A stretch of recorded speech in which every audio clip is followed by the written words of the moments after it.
एक संत एक छोटे से आश्रम का संचालन करते थे। एक दिन पास के रास्ते से एक राहगीर को पकड़कर अंदर ले आए थे और शिष्यों के सामने उससे प्रश्न किया कि यदि तुम्हें सोने की अशर्फियों की थैली रास्ते में पड़ी मिल जाए तो तुम क्या करोगे? वह आदमी बोला, तत्क्षण उसके मालिक का पता लगाकर उसे वापस कर दूंगा, अन्यथा राजमहल के राजकोष में जमा करा दूंगा। संत हंसे और राहगीर को विदा कर शिष्यों से बोले, यह आदमी मूर्ख है।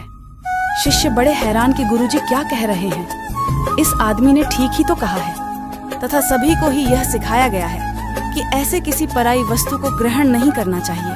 थोड़ी देर बाद फिर संत किसी दूसरे राहगीर को अंदर ले आए और उससे भी वही प्रश्न दोहरा दिया और संत ने उसने पूछा, क्या तुम उस अशर्फियों को उस इंसान को दोगे जिसकी है? उस दूसरे राहगीर ने उत्तर दिया कि क्या मुझे निरा मूर्ख समझ रखा है जो स्वर्ग मुद्राएं पड़ी मिले और मैं लौट आने के लिए मालिक को खुजता फिरूं? तुमने मुझे समझ क्या रखा है? वह राहगीर जब चला गया तो संत ने कहा, यह व्यक्ति शैतान है। शिष्य बड़े हैरान हुए कि पहला मूर्ख, दूसरा शैतान, फिर गुरुजी चाहते क्या हैं? अब की बार संत तीसरे राहगीर को पकड़कर अंदर ले आए और वही प्रश्न दोहराया। राहगीर ने बड़ी सज्जनता से उत्तर दिया, महाराज, अभी तो कहना बड़ा मुश्किल है। इस चांडाल मन का क्या भरोसा, कब धोखा दे जाए, एक क्षण की खबर नहीं। यदि परमात्मा की कृपा रही और सद्बुद्धि बनी रही तो लौटा दूंगा। संत बोले, यह आदमी सच्चा है, इसने अपनी डोर परमात्मा को सौंप रखी है। ऐसे व्यक्तियों द्वारा कभी गलत निर्णय नहीं होता।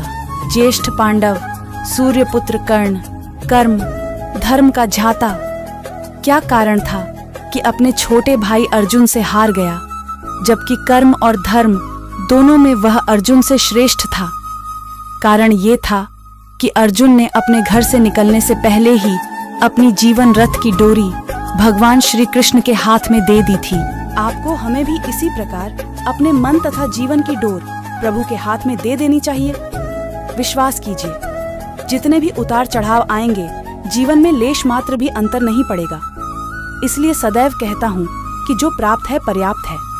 विश्वास कीजिए, श्री राधा रानी और श्री कृष्ण पर कभी भी अपने आप को अकेला नहीं पाओगे।